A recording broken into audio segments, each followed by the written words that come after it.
Shalom, selamat sore saudaraku menjelang malam.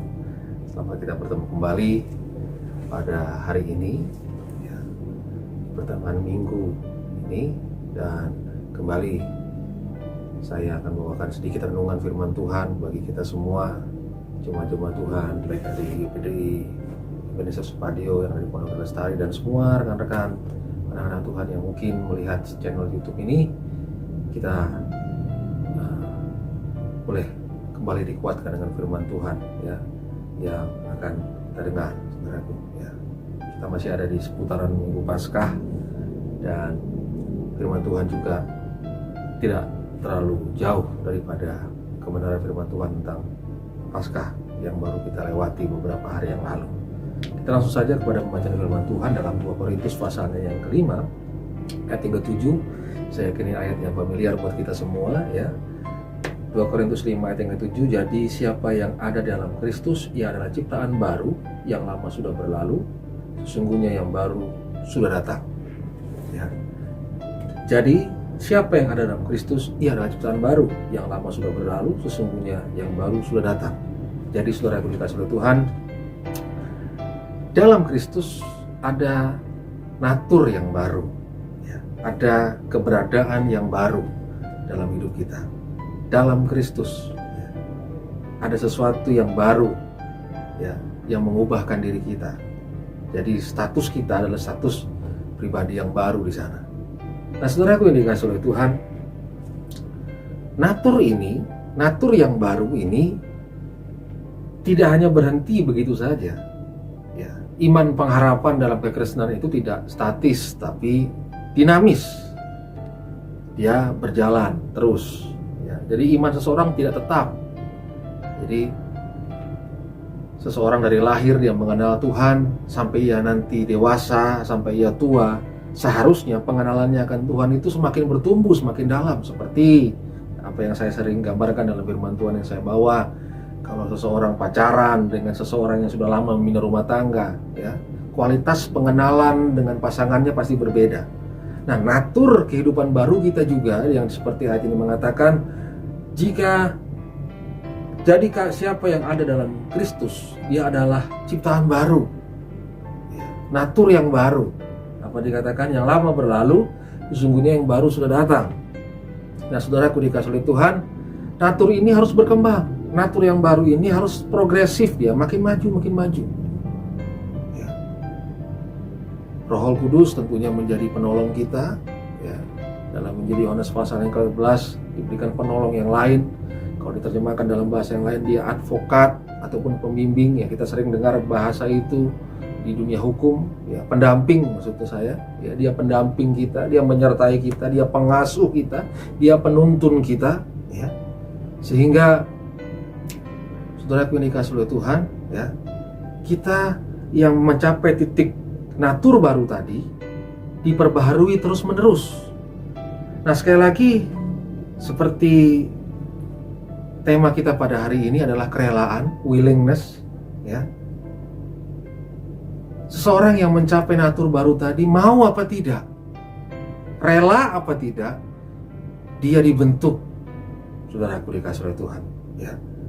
Roh Kudus yang ada dalam diri kita menuntun kita, Roh Kudus yang ada dalam diri kita menjadi pengasuh kita, Roh Kudus yang ada dalam diri kita mengajar kita, Roh Kudus yang dalam diri kita membimbing kita.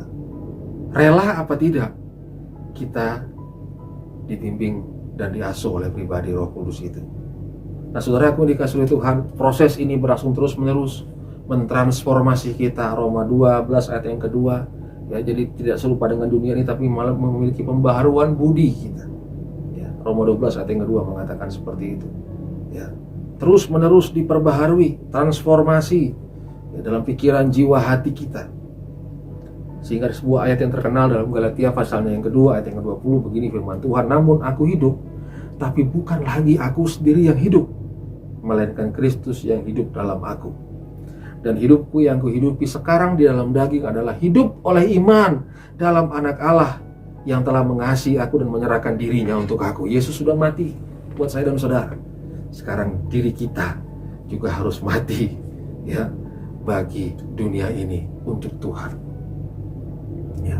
Ini semua tergantung dengan kerelaan, ya. Sehingga dosa tidak lagi mampu berkuasa dalam diri kita. Wah, ini sebuah perjuangan hidup yang sangat berat, saudara. Ya, termasuk dalam diri saya, termasuk dalam setiap orang. Tidak, ya, terkecuali dengan status apapun. Ya. Ayat ini mengatakan, aku hidup saat ini. Ya. Paulus mengatakan dia tetap hidup saat ini sebagai manusia, tapi bukan lagi aku yang hidup. Ya. Jadi dirinya sudah dikuburkan di situ, saudaraku. Dia rela memberikan dirinya, dikuburkan, ya, untuk pribadi Kristus itu yang terlihat dalam dirinya, melainkan Kristus yang hidup dalam aku. Ya. Jadi hidupnya saat ini, ya, tidak terlihat lagi, melainkan pribadi Yesus yang terlihat dalam hidup Paulus. Begitu kira-kira demikian ayat yang ini, ayat Galatia 2 ayat 20 ini mengatakan demikian. Ya. Saudaraku dikasih oleh Tuhan, mungkin beberapa hari yang lalu kita mendengar firman Tuhan, ya, yang saya bawakan di ibadah Jumat Agung kalau tidak salah. Ketika kita mengenal Tuhan, menjadi orang Kristen, ya, entah itu mengikut suami, ikut istri, ikut teman, ikut pacar, ya, memang bawaan lahir Kristen, kita lahir dari keluarga Kristen, ya, ataupun memang rumah kita dekat dengan gereja, sering kita mendengar puji-pujian, hati tergerak, itu semua kehendak Tuhan, Tuhan yang mengerjakan semuanya itu. Tapi ketika kita menjadi orang Kristen dan kita mau menjadi natur baru tadi, orang yang mau bertumbuh dalam Tuhan, itu harus menjadi inisiatif kita. Bukan lagi inisiatif Tuhan, tapi menjadi inisiatif kita. Ketika kita mau di sana, rela di sana, Roh Kudus yang merupakan pribadi Allah akan membimbing, akan mengasuh, menjaga kita, menjadi pengajar buat kita. Saudaraku dikasih oleh Tuhan, ya, tergantung kesediaan kita, tergantung kerelaan diri kita. Saudaraku dikasih oleh Tuhan, ya. Rasul Paulus menggambarkan di sini dalam Galatia 2 ayat yang ke-20 tadi. Dia hidup saat itu sebagai manusia, sebagai pribadi yang dulu namanya Saulus, ya, sekarang menjadi Paulus. Tapi bukan lagi dirinya yang hidup sebagai manusia itu, tapi pribadi Kristus, ya, yang terpancar dalam kehidupannya. Ya. Ayat yang beberapa hari lalu juga kita baca dalam Kolose pasalnya yang ketiga. Kolose pasalnya yang ketiga, ya. Surat Kolose pasalnya yang ketiga, ayatnya yang kelima. Saudaraku dikasih oleh Tuhan, karena itu matikanlah dalam dirimu segala sesuatu yang duniawi, yaitu percabulan, kenajisan, hawa nafsu, nafsu jahat, dan juga keserakahan yang sama dengan penyembahan berhala. Matikanlah, nonaktifkanlah, seperti kalau dalam ponsel kita, sehingga tidak berfungsi sama sekali. Ini semua perjuangan yang berat, saudara. Sehingga tadi kalau kita kembali kepada ayat yang pertama, kita, ya, bisa menjadi pribadi yang dikatakan ciptaan baru, ya. Jadi siapa yang ada di dalam Kristus, di dalam, in Christ, ya. Bukan hanya secara status kita menjadi orang Kristen, bukan hanya secara kegiatan agamawi selama 52 minggu dalam 1 tahun kita ada di gereja, tidak hanya secara kasat mata kita terlibat dalam pelayanan, tapi hidup kita, alam pikiran kita, jiwa roh kita ada dalam Kristus tadi, ya. Sehingga seperti Paulus mengatakan, aku hidup tapi bukan lagi aku yang hidup. Segala alam pikirannya, tindak tanduknya, itu mencerminkan pribadi Kristus yang hidup dalam dia, ya. Jadi pribadinya, pribadi yang lama tadi, pribadi lama yang sudah berlalu tadi, sudah terkubur, sudah mati. Apa yang terpancar saat ini adalah pribadi yang baru, ya, yang dikuasai oleh pribadi anak Allah, Yesus Kristus itu, yang sudah mati dan bangkit buat saya dan saudara. Ayat yang ke-10 dalam Kolose pasalnya yang ketiga, saya yakin ini merupakan ayat yang jamak buat kita untuk baca, yang dalam kebenaran banyak firman Tuhan yang sudah kita dengar. Ayat yang ke-10 dalam Kolose pasalnya yang ketiga, dan telah mengenakan manusia baru yang terus-menerus diperbaharui untuk memperoleh pengetahuan yang benar menurut gambar haliknya. Saudara lihat itu, saudara, ya, mengenakan manusia baru yang terus-menerus diperbaharui. Saat ini kita sudah diperbaharui, terus diperbaharui, terus diperbaharui, terus diperbaharui. Apa dikatakan? Untuk memperoleh pengetahuan yang benar menurut gambar haliknya, menurut pencipta kita, menurut Tuhan kita, menurut Sang Juru Selamat kita. Ya, proses hidup, saudara. Proses hidup. Mempunyai natur baru seperti 2 Korintus 5 ayat yang 17 tadi, itu berdasarkan kerelaan kita. Mau nggak kita mengenakan manusia baru itu? Mau nggak kita mengenakan pribadi Allah dalam diri kita? Kalau saudara sering melihat peragaan busana, ya, peragaan busana ada banyak model ya, yang memeragakan hasil karya dari seorang desainer itu. Nah, seperti itu juga diri kita. Ya, kita ini hanya ada model saja, tapi baju yang dikenakan ya adalah pribadi Allah. Kalau dalam peragaan busana tadi, yang mendapat pujian itu desainernya, bukan modelnya. Karena karya-karyanya tadi yang dipakai, yang dikenakan oleh model-model itu. Begitu juga kita. Kita seperti model-modelnya Tuhan yang akan mengenakan pribadi Allah dalam kehidupan kita. Segala pujian hormat nanti akan kita kembalikan buat nama Tuhan, nama pribadi Tuhan yang heran itu. Saudara yang dikasihi oleh Tuhan, ya, mengenakan manusia yang baru, yang terus-menerus diperbaharui untuk memperoleh pengetahuan yang benar, menurut gambar haliknya, menurut apa yang menjadi kehidupan dari pribadi Tuhan kita itu. Saudara yang dikasihi oleh Tuhan, ya, Roma 13, suratan Roma pasal yang ke-13, ayatnya yang ke-14, Roma 13 ayatnya yang ke-14. Tetapi kenakanlah Tuhan Yesus Kristus sebagai perlengkapan senjata terang, ya, dan janganlah merawat tubuhmu untuk memuaskan keinginannya. Kenakanlah Tuhan Yesus Kristus. Kenakanlah. Bersediakah kita? Relakah kita? Are you willing to? Apakah engkau apakah engkau bersedia mengenakan pribadi Yesus dalam hidup kita? Ini sebuah perjuangan, karena daging kita pasti akan bertempur di sana, pasti akan bertentangan dengan kehidupan rohani seperti ini. Ya. Saudaraku dikasihi oleh Tuhan, Roh Kudus penolong, Roh Kudus pemimpin, Dia pengajar. Bersediakah kita ya, untuk menjadi ciptaan baru tadi? Yang lama berlalu, yang baru sudah datang. Sekali lagi, menjadi pribadi yang baru dalam Tuhan itu tergantung kesediaan kita, bukan status kita Kristen, bukan. Kita menjadi orang Kristen itu kehendak semua skenario Tuhan. Orang Kristen secara KTP, secara status, tapi menjadi natur baru di sini, menjadi ciptaan yang baru tadi, itu tergantung kesediaan dan kerelaan kita. Mau gak kita mengenakan pribadi Yesus dalam hidup kita?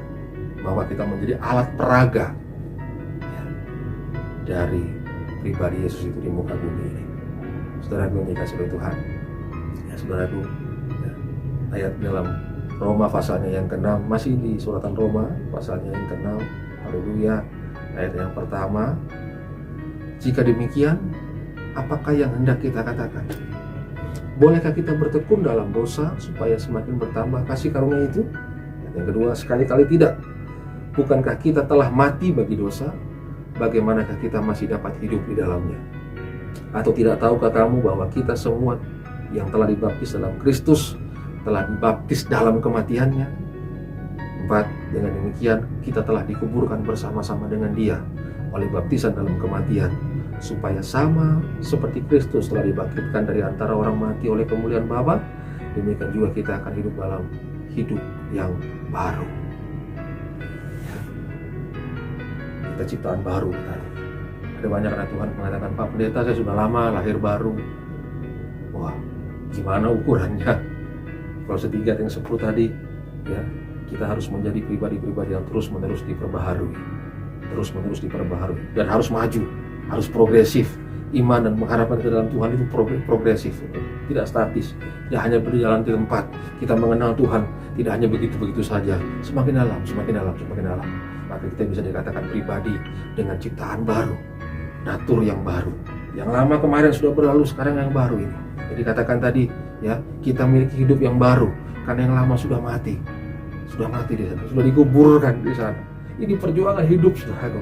Ini perjuangan yang menuntut, ya, waktu yang panjang, menuntut segala macam apa yang dalam diri kita. Maukah kita meletakkan itu di bawah kaki Tuhan, supaya nama Tuhan bisa dipermuliakan dalam hidup kita, dalam hidup saya dan saudara, orang-orang yang percaya dan mengharap kepada Tuhan. Ya, status kita sebagai hamba Tuhan, ya, sebagai jemaat, tidak ada bedanya. Semua pribadi ini sama-sama berjuang, ya, sama-sama berjuang di sana untuk mencapai titik ini. Ya, dikatakan, jadi ya siapa yang ada dalam Kristus, dia adalah ciptaan yang baru. Saya pun mau diberikan status seperti itu. Ya, dengan syarat yang sama. Ya, bagi setiap orang, yang lama berlalu, yang baru sudah datang. Ya, tidak bisa kita pegang dua-duanya. Ya, yang lama ikut, yang baru ikut nggak bisa. Salah satu harus kita tinggalkan. Ya, agar apa? Agar kita hidup dalam kemuliaan Tuhan di situ. Ya, saudaraku dikasihi Tuhan, ya, kebenaran firman Tuhan ini ya, dapat menguatkan kita di saat-saat seperti ini. Dapat memberikan spirit buat kita, dapat memberikan inspirasi buat saya dan saudara. Ya, bahwa kebenaran firman Tuhan, bahwa kematiannya di kayu salib, kebangkitannya di hari yang ketiga, tujuannya adalah menciptakan atau meng-create ya pribadi-pribadi yang baru dengan natur yang baru sesuai dengan kehendak Tuhan. Dan itu ditujukan buat saya dan saudara, pribadi yang ada di rumah, semua anak-anak Tuhan yang berharap kepada Tuhan tanpa terkecuali. Saudaraku dikasihi oleh Tuhan, ya, kiranya firman Tuhan ini memberkati kita, menguatkan kita, ya, membuat kita terbebas dari segala rasa takut, terbebas dari intimidasi yang ada sekarang di luar sana. Kita ini milik Tuhan, kita ini ciptaan baru yang dikerjakan dengan cara yang mahal, dengan cara yang tidak ada lagi pengulangannya. Hanya sekali dia lakukan di kayu salib, ya. Tapi dengan iman kita bisa terima hingga saat ini. Ya, saudaraku dikasihi oleh Tuhan, ya, kita pergunakan kesempatan itu dengan kerelaan hati kita, dengan kesediaan kita, ya, untuk mengenakan pribadi Tuhan dalam hidup kita. Sama-sama kita mau belajar, sama-sama kita mau maju dalam Tuhan di sana. Terpuji nama Tuhan. Sampai di sini firman Tuhan. Kiranya Tuhan memberkati kita semua. Selamat sore, shalom. Tuhan Yesus memberkati kita semua. Haleluya.